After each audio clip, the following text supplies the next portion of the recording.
त्या गांडूंना समजलं पाहिजे ना. नहीं तो बोलतील ये तो मराठी में बोल के गया, मेरे को कुछ समझा ही नहीं, इसलिए तेरे को जो भाषा में समझता है ना वो भाषा में धमकी देके जा रहा हूँ. हमारे रामगिरी महाराज के खिलाफ अगर कुछ भी मस्ती तुम लोगों ने किसने भी की तो तुम्हारे मस्जिदों के अंदर आके चुन चुन के मारेंगे, इतना ध्यान में रखो. नीतीश राणे जो है वो एक सरकार का हिस्सा है और वो बीजेपी सरकार का आमदार है और बीजेपी सरकार ने होम मिनिस्टर भी बीजेपी का है, सीएम भी सेना बीजेपी का है, तो इसको खुली छूट देकर रखी है क्योंकि बीजेपी सरकार और शिंदे सरकार ये चाहती है कि महाराष्ट्र के अंदर इलेक्शन आ रहे हैं कि दो हिंदू समाज और मुस्लिम समाज में कुछ ऐसा भ्रम फैलाए कि दो गुट चेतावनी दे रहा है. तेरे को भी हम चेतावनी देते हैं कि मस्जिद की सीढ़ी पे आके बता अगर तू अपने बाप की औलाद है तो. साहब, अभी हाल ही में नीतीश राणे का एक वीडियो वायरल हुआ है जिसमें मुसलमानों के खिलाफ बहुत ही बुरी बात उसने कही है, क्या कहेंगे इस पर आप? देखो, सबसे पहले तो मैं इस शहरान औरंगाबाद को, मराठवाड़े को और महाराष्ट्र को ये बताना चाहता हूं कि नीतीश राणे जो है वो एक सरकार का हिस्सा है और वो बीजेपी सरकार का आमदार है और बीजेपी सरकार ने होम मिनिस्टर भी बीजेपी का है, सीएम भी सेना बीजेपी का है, तो इसको खुली छूट देकर रखी है क्योंकि बीजेपी सरकार और शिंदे सरकार ये चाहती है कि महाराष्ट्र के अंदर इलेक्शन आ रहे हैं कि दो हिंदू समाज और मुस्लिम समाज में कुछ ऐसा भ्रम फैलाए कि दो गुट लड़ चुके. लेकिन अब लोगों में अवेयरनेस आ गया, लोगों में समझदारी आ गई, चाहे वो मुस्लिम समाज हो चाहे वो हिंदू समाज हो, एक दूसरे से वो लड़ने और भिड़ने को तैयार नहीं है. लेकिन मैं स्पष्ट बोलता हूं, ये नीतीश राणे जो बोल रहा है कि मुसलमानों की मस्जिदों में घुस के चुन चुन के मुसलमानों को मारेंगे, अरे 1.5 फुटिया, तेरे को मैं बता दूं, तू मस्जिद में घुसने की बात कर रहा है, तो मस्जिद में क्या घुसेगा? तू मस्जिद की सीढ़ी तक आकर बता, तो ये कौम और मिल्लत का हर नौजवान तेरे को मुंह तोड़ जवाब देगा और तेरी हैसियत और औकात बताएगा. मस्जिद के अंदर घुसने की बात तो बहुत दूर रही, तू मस्जिद की सीढ़ी तक आके बता. कौम और मिल्लत के नौजवान साथी में इतना जज्बा है कि देखा होगा आपने हुजूर के शान में जो गुस्ताखी की गई, वो मलूम के खिलाफ भी कितने लोग रोड पर आए.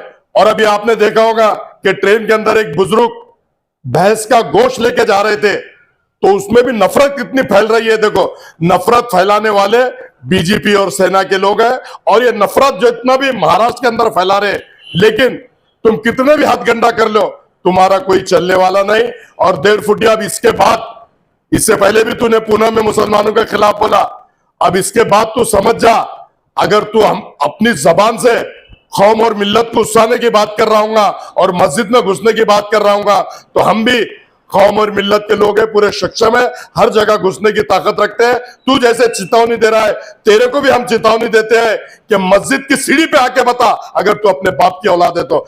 आपके माध्यम से स्पष्ट मैं ऐसा कहना चाहता हूं. और मैं महासंचालक से महाराष्ट्र के हर पुलिस डिपार्टमेंट से गुजारिश करता हूं, एसपी साहब से गुजारिश करता हूं, पुलिस कमिश्नर साहब से गुजारिश करता हूं कि ऐसे भाषा करने वाले और जो दो समाज में तेढ़ निर्माण करने वाली भाषा पर अंकुश लगना चाहिए. और इस पे पुलिस डिपार्टमेंट ने हस्तक्षेप सब करके नीतीश राणे को जल्द से जल्द अंदर करना चाहिए क्योंकि भड़काऊ भाषण कर रहा है, ये देश को तोड़ने की बातें कर रहा है, ये देश में देशद्रोही बातें कर रहा है. तो ऐसे शख्स पे अंकुश लगना चाहिए.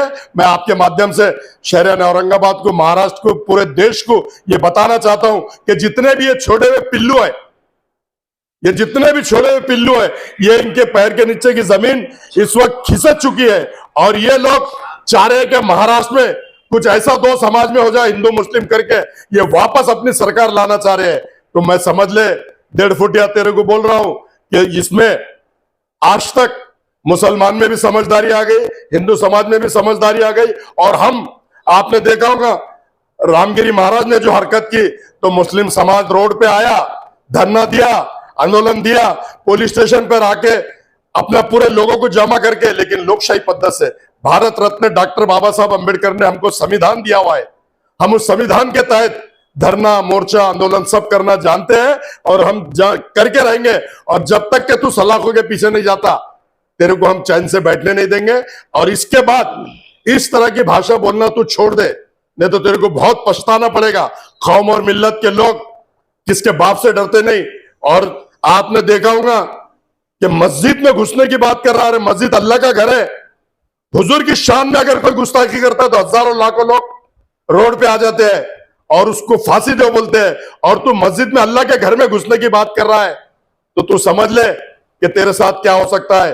कौम और मिल्लत सक्षम है, हर तरह की लड़ाई लड़ना जानती है और हर तरह का जवाब देना जानती है। आपके माध्यम से उसको मैं इसको मुंह तोड़ जवाब दे रहा हूं, ऐसा मैं कहता हूं। रामगिरी के खिलाफ पूरे महाराष्ट्र में 20 से ज्यादा एफआईआर हुए, फिर भी उस पर कोई कार्रवाई नहीं। क्या कानून कमजोर है या कानून के रखवाले कमजोर है, या महाराष्ट्र सरकार का ये देखो, महाराष्ट्र सरकार का उसके पीछे हाथ है।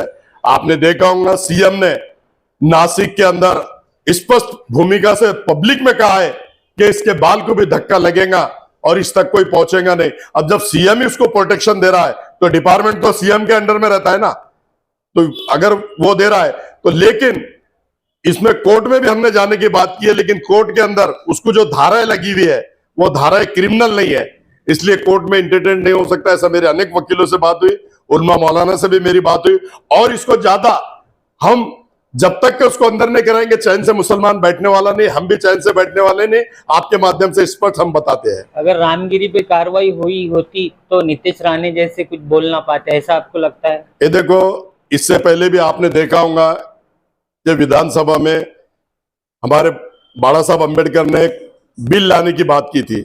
अगर वो बिल डाला था, लेकिन ये जातिवाद सरकार ने उसको पास नहीं किया, उसको रिजेक्ट किया। लेकिन अगर वो बिल पास हो जाता तो अरे रामगिरी महाराज का और नीतीश राणे का, इनके बाप में भी दम नहीं इस तरह की भाषा करने। जब बिल बन जाएगा और जब कानून बन जाएगा, कड़ी शिक्षा एनीबॉडी, हमारे हुजूर के नहीं, हर जो भी समाज के बारे में, अगर हम किसी के समाज के बारे में बोलते हैं तो हम पे भी कार्रवाई होना चाहिए। ऐसा वो बिल था, और ऐसा बिल ये गवर्नमेंट जल्द से जल्द पास करना, नहीं तो आने वाली सरकार में हम लोग ये बिल को पास करने लगाएंगे। और किसकी मां ने ऐसा धरती पे वो लाल नहीं जानी कानून बनने के बाद में कि नीतीश राणे हो या रामगिरी हो, कोई भी इस तरह की भाषा कर सके, इस तरह के बोल सके, ऐसा मैं कहता हूं।